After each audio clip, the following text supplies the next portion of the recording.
Hey there, everybody. Welcome to our reaction and review for Shrinking Season 1, Episode 6. This episode, titled Imposter Syndrome. This is probably one of my favorite episodes of the whole season. This is, fun fact for everyone out there, at the time in which we're recording this, Jason Segel is a Emmy nominee. This is the episode he's actually submitted for Emmy voting. So this is he clearly feels better about his performance vomiting all over the place than any other episode this season. No, this was a really good episode. They touched on some things that you very rarely see on TV shows, like just this deeper dive into grief and sometimes it bringing people together in a way that they actually end up hooking up. People you don't think would hook up, that they have this shared grief and it happens. I mean, this was a great episode for Jason. I mean, for everybody, but yeah, especially for him. What a mess the lives of these characters are. And it's in a way a nice reminder that, hey, look at these people who are professional and successful and should have all these things going for them. They're just like us. Though I have to say, I have never, one, vomited while playing the piano, two, taken however many you know what as Paul decided to take because he was angry at the world and his situation and he thought somehow that that was going to make it all better. Yeah, those gummies made nothing better. It But made, it was fun to watch. it made my heart better watching Harrison Ford have to act all this way with the sunglasses and call his husband a waiter on multiple different occasions. Listen, Liz's husband was on fire. Him actually explaining what the 70s were and just being like, it's perms. I was just like, oh my goodness, it really was. Like, I was born in the 70s. Everything he was listing off, I was like, oh, candy cigarettes? I had those. Yeah, that was a thing that was going on back then. Apparently, I didn't know this, but if you're ever in a situation where you're trying to be forced to talk about uncomfortable things, you can just say, how are the 1970s? And all of a sudden it all goes away. Yep. Okay, so before we do go any further here, be sure to join our Patreon. We have a link in the description below. Mhm. Every Tuesday night, we do a live stream over there talking with you guys all about Shrinking. Also, check out our other coverage. We are really in the midst of going back and looking at The Bear right now. Yep. We just started The Morning Show, another Apple TV Plus show, and of course, we are midway through our journey of Hijack. Your a favorite. an absolutely incredible piece of entertainment that, once again, also on Apple TV Plus. So hit that subscribe button. You won't miss any of that.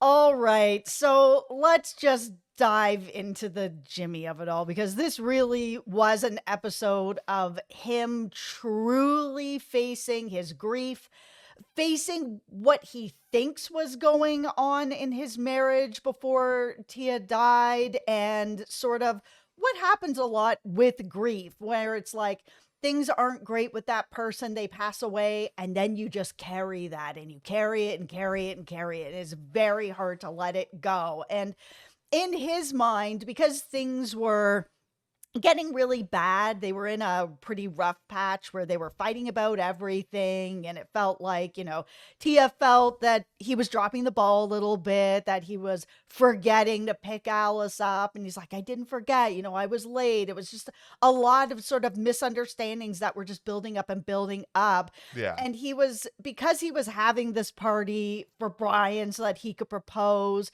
it just reminded him that him and Tia used to throw a lot of parties and, some of his most recent memories, last memories, was them throwing a party where they were not getting along. And it's really hard to carry that where then all these memories are just flooding back and he sees Alice coming down the stairs and she looks just like her mom and it's just flooding more and more and more on him. I mean, there was gonna be a breaking point where this happened to him. You can only cut things out for so long before the numbness does go away and you're there facing it all, where he really was like, man, I think she was going to leave me. There was this look on her face that she gave me that it was like, I just don't love you anymore. And, you can twist things in your head when it comes with grief, especially if you just don't know. I think how this episode played it was really interesting because you have these flashbacks. We see these flashbacks of Jimmy and Tia sort of throughout the episode, but that's sort of interspersed with these moments of Jimmy at the party with, hey, look, it's insert friend here who I haven't seen really since Tia died, since the funeral, and Mhm. now they're here being like, oh, I'm so sorry. You and Tia were, this perfect couple, and this happens a lot, I think, after somebody dies, is that Mhm. the deceased kind of ends up becoming almost this saintly figure to a lot of people where they were Mhm. perfect, they never did anything wrong, and then all of that kind of gets in Jimmy's head, and I think he starts to probably think, all this stuff is my fault. Tia never did anything wrong. She was perfect. I was the screw up. I was wasting this marriage, this relationship. He's beating himself up more and more about it. And because, like, all of these friends who, you haven't talked to them in a real time, this is a real long time. These are like casual friends here, Mhm. apparently. They don't understand any of this because, they clearly have never been in a situation like this, because if they were, they probably wouldn't be talking about it in the way that they are. And so he is sort of forced to confront basically all of this. Yeah, and it's really tough. I mean, we're watching The Bear right now too, and a very similar situation is happening over there too, where the main character is trying to avoid, dealing with the death of his brother, goes to a party. Everyone's like, "Oh man, I'm really, really sorry for your loss." Like it all then sort of comes flooding in, and yeah, sometimes you don't see people unless you're having a party, kind of more casual acquaintances, people that haven't seen Jimmy in a long time. I mean, it is pushing it back. Oh, you guys were the perfect couple. And he knows that they were in a really rough patch. And then, yeah, there was that look that made him feel like she just didn't love him anymore. And this is where Gaby enters. And I was like, she would know. She would absolutely know. She knows the shape of his you know what. So she would know if Yeah. Tia was actually going to leave him or not. And she sits down with him, is just like, listen, I would know this. I'm her best friend. I know everything. I know all the bad stuff about you. I know all the good stuff about you. If she was going to leave you, she would have mentioned that, and she never did. She wasn't even thinking about it. So Gabby is obviously a really good friend. Obviously, this turns also into something more than just mere friendship, but she's really recognizing in this moment, like, okay, Jimmy is beating himself up about something that he shouldn't need to beat himself up about. So I got to find a way to make sure he feels better. And that's what makes this moment at the end of the episode so interesting, that, she presents this photo to him, just like, look at her, look at the look on her face. She was so into you. She was so in love with you. Yep. Stop all of this. And it's just like, there's a little pause. You have that moment where it's like, are they gonna kiss? Are they gonna go there? Are they not gonna? And then they go there, and then it's like, okay, so really, they're both reaching out, trying to get something. Gabby is struggling, trying to find some sort of like natural connection with anybody, and it's not going well in the midst of her divorce, and so Jimmy becomes the person she can sort of lean on in that way. Yeah, I wish that I had watched this show while it was airing, because I'm very curious, and you guys let me know in the comments how you felt when you first saw this scene. How many people were like, "Yeah, this makes sense." They're both grieving over the same person. This honestly, like as a former film director, I've seen this all the time. This Mhm. happens so often to people that have a shared connection over someone that they loved, that they lost, and nobody else understands their grief but each other. It happens all the time. Or how many people out there were like, how could they? That's, that was her husband, her best friend. How could they? Not enough time could ever pass for that. And I know that there are people out there that feel that. I really am curious what people felt when they watched that. I'll just speak for myself when I was in the moment and I watched this, because there was a part of me that was like, oh, I'm kind of rooting for you guys. I like both of you as characters. I think there's something really fun and natural here. But I was also really worried, because I was sort of sitting back thinking that, okay, these are both people who are going through a lot of stuff right now. They're Mhm, also good friends. They work together, mhm. because they're so emotionally volatile, and because they're in this really vulnerable state. Like, I was really worried that in the aftermath of this, it was going to get like very, very messy, Mhm. especially with that the lens of, what you just said, that not everybody is going to understand all of this sort of stuff. Like, how will Alice feel about this in the event where she probably is going to find out about it at some point? Yeah, that's what I'm wondering going forward. I haven't seen the whole season. Matt has seen the whole Mhm. season, but I mean, yeah, there's probably going to be fallout because some people will have understanding about it and be like, "Oh, okay, this makes sense. Shared tragedy. You guys have shared grief. You Yeah. guys are connecting with each other. You guys have been friends a long time. The foundation is there. This all makes sense." But yeah, there's other people, someone like Alice, who might be like, okay, so how long has this been going on? Was this going on while my mother was alive? There's always going to be kind of those thoughts in your head that this has been going on longer than you guys are making it out to be. I also just wonder about Paul because, Paul is sort of like the big boss father figure of this practice. And here are the two other people in the practice Yeah. who have just hooked up, who are both going through a lot. Like, what is he going to feel about all of this? Like, he's gone through a lot. They're both adults. They're making this choice willingly. He might just be like, that's fine, just don't let it get in the way of the work. Or he might just be like, this is unethical because he is very much Mr. Ethical, despite the fact that he doesn't always practice what he preaches. Yeah, I mean, because they work together, I think if anything, that's going to be Paul's biggest beef with this. The idea that it was like, oh, her best friend, her husband. I suspect he's not going to have beef with that because he is a therapist and he's probably seen that a million times of people who are grieving of Yeah. like, oh, my husband died and I hooked up with the brother or whatever it is, right? That also happens. Like it does. So I think he's probably seen that before over his years of practice when dealing with grief. But yeah, I think the professional side of it where he's just like, oh my goodness, like you guys work together and now you're together and now I have to deal with it.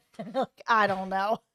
Let's talk about Harrison Ford here further for a moment, because if I was to speak with Harrison Ford, and I'm not saying I ever should because I would be too nervous and he would intimidate me to no end, I'd be but nervous. the thing I'm really curious about is how much fun was this for him to play? Because, obviously we know he could be action hero, even at his Yeah. age, it was just an Indiana Jones movie, but this is something I've never seen him do, where he is feeling so distraught over this idea that, like, okay, his daughter's going to come back out and try to take care of him now, even though he hasn't been there for her throughout a Hmm. lot of her life. Is she only doing this now because he's sick? He's like dealing with all this, and so he just wants to numb everything. So he pops in the gummies, multiple gummies. Shows up to this party wearing sunglasses. They're just like, "Why are you here?" And he just like mumbles, sits inside. He wants something cheesy. It's all really, really funny, but there is just this underlying, oh, Paul, you are in such a mess right now. You need somebody to care for you, and this is why Liz is a very likable character. She doesn't know Paul all that well, presumably, but she's willing to drop everything in this party, even to the point where she's like demeaning her husband and forcing him to be a waiter just to make Paul feel better. Liz is such a great character. She is so underrated on this show of how much she does care about people. I mean, even just her sitting on the couch with him being like, listen, I ate a gummy too. It's so funny watching Derek turn around, pop a gummy in his mouth and leave. It was just so funny and so well put together where Paul does open up to her, just be like, I wasn't there for my daughter, and now she's traveling, just dropped everything with her Yeah. family to come out and help me. Like, I feel terrible. And she makes this, text to her eldest son to be like, hey, I'm sad and I need you call right away. And within a couple seconds, calling decline. He's like, oh, that's a baller move. And she's just like, listen, Yeah. I put so much into my kids that like when I need them, having them actually show up for me is great. And yeah, you're feeling bad that you weren't there for her all the time, but you have been trying, and her showing up is, the right thing to do for you. Don't like look away from it or feel bad about it. She's doing the right thing. This is the characters on Shrinking are phenomenal. Like there are times in this show where I question, okay, did this story decision make sense? Are they doing the right thing with Jimmy? Have they progressed things enough? But it's just like the people are so well thought out. Like Mhm. even Brian here, because Brian, the whole reason of this Oh, party Brian. is so Brian can propose. And I think he gets so caught up in the hoopla of everything and his desire to have like this big romantic gesture that, and I think a lot of people do this, he sort of lose sight on the idea that like, is this a lot of pressure with this proposal so that, his potential fiance to be here is going to feel like, okay, well, I have to say yes. It's sort of like those people who go out to like center court in the middle of a basketball game and there's like 15,000 people watching. And it's like, do you really want to just like humiliate this person who's proposing in front of all these people? It's a lot of pressure. It is a lot of pressure. I mean, even if he didn't want to say yes, it's most likely to say yes and then quietly say no later because nobody wants to be that person. I'm not saying Yeah. it doesn't happen, but it's more likely someone's going to be like, oh my goodness, everyone's watching me. Okay, yes, we're all good. And then I'll go home and be like, listen, you shouldn't have Yeah. done it that way. Can I have some time to think about it? Or no, or I'm not ready. But yeah, it all goes sideways. Jimmy's having a bad night. He's vomited all over the piano, and Brian's feeling really bad about it. But, Charlie comes outside and Yeah. he's just like, yes. So it's seemingly that they're going to get married. You guys. While Harrison Ford's out there eating something easy. It's like starts giving them advice like right in the middle of this. What a story that's got to be. Someday they can tell their future children. Yeah. And here is my friend's boss who is just like sitting here. Okay, another question. If I could talk to Jason Segel at this moment, I want to know the experience of performing You Are So Beautiful with Brian while Brian is I could not keep a straight face if I was trying to act in this scene. And then I was Segel laughing so hard. Brian's face. Oh my God. just starts wailing. And this is I know Siegel has done some drama work, but there are times where I'm just like, you are so extra as a human being that like I don't know if I could see you like trying to play someone who is just like that normal. Now, the last major thing to get to in this episode is everything that's going on here with Sean and Alice, where Mhm. we were all kind of worried about what was gonna happen here. I remember when I watched this for the first time, I was just like, oh boy, like what is the show gonna go there with it doesn't feel comfortable to me, but like what are they gonna do? Yeah, because I mean, she's still in high school, so she's got to be at oldest probably 17. She's still a minor. We know that he was 21 at least while he was serving, so he is an adult. She Yeah. is not an adult. So yeah, I wasn't sure because I mean, there's been countless shows and movies that have gone there. They're like, they're close enough in age. Yeah. It's fine. It doesn't really matter that so and so is underage. They're just a couple of years apart. We'll allow this to happen. I was just like, oh my God, are we gonna be here again with another really uncomfortable Yeah. scene? But the only people it was uncomfortable for was Sean and Alice, where Yeah. Alice tried to kiss him and he was like, no, Yeah. and left. And she was like, oh man, I really like screwed this up. I will say the song she was listening to, Kashmir Pulaski Day by Sue John Stevens, is one of my favorite songs. I've never heard that song, but it sounds like a crier It is song. it is a major crier song. You love those crier songs. It may be the saddest song I have ever heard in my entire life, if I'm being totally honest. I mean, the whole song is about someone dying. But okay, they handled, I think, this so well, because the thing with Shrinking is it's not going to shy away from situations that could happen in real life. And the Mhm. idea of this is inherently uncomfortable, but Yes. this happens where you have a teenager who develops feelings for someone who's a young adult. They don't understand fully because they are so young. Like, what the implications of this are, what it could mean for the young adult in this situation. Mhm. And, Sean's going through a lot, but he also has the wherewithal to sort of know, okay, no, this is not okay for so many different reasons. Yep. Like, when I watched this, I wondered, like, in the aftermath of it, like, is Sean gonna beat himself up and be like, did I give her the wrong impression? Mhm. What did I do that was wrong in this situation when, he was trying to be friendly and supportive and sort of a part of this like household environment. But I, Yeah. I think they played it really, really well. And also just because of everything that's happened on this show and how messy it is, like they clearly wanted you to be worried that something could happen, but I'm obviously really glad that it didn't. Yeah, and I mean, for Alice too, I mean, she's been in such a difficult position. She is a child still. She's dealt with losing her mother. Her father spent a year basically emotionally abandoning her because he was trying to numb his own pain with drinking and drugs and women and wasn't there for her. She had to depend on a neighbor to take Yeah. care of her. Like the fact that she even still maintained her grade point average and hasn't Yeah. been drinking or doing whatever herself, partying, gone down a hole is a miracle. Like Yeah. that she has still been able to kind of adult up even though she's still a kid and keep herself together the best that she can is just incredible. Like I know that there's a lot of like bratty teenagers that Yeah. are on shows. I mean, we just watched The Walking Dead with Negan and Maggie and Dead City or whatever, and there's a couple bratty teenagers. They're on every Yeah. show.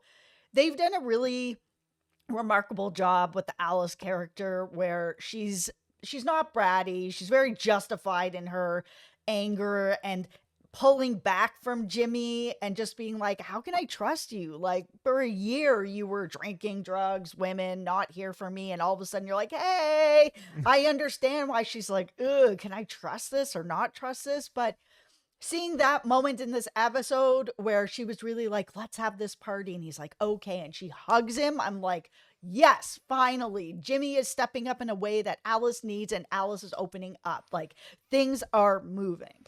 This was a really important episode for progressing the two of them forward and getting to a better place. But I think, which is often the case with grief or with life, like, with every step forward, there's potentially another couple of steps back. Of And course. that's what makes this hookup at the end so unbelievably messy.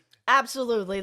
Listen, this was the best episode of the season for me so Yeah. far. Like, there were some slower episodes leading up to this, but this episode was so messy and genuine and true. Like, I felt like I was really in their grief, listening to Gabby talk about Tia and how much she knew her and how much she missed her, listening to Jimmy saying, like, just beating himself up over some things that were maybe true and some things that were not true. It was so good. We only have a handful of episodes left here in season one, but we will be here to talk about all of them. So join our Patreon. We've got live streams every Tuesday talking Mhm. about shrinking. Thank you so much to Thank you. everyone who has supported us over there, and we'll see you here next time.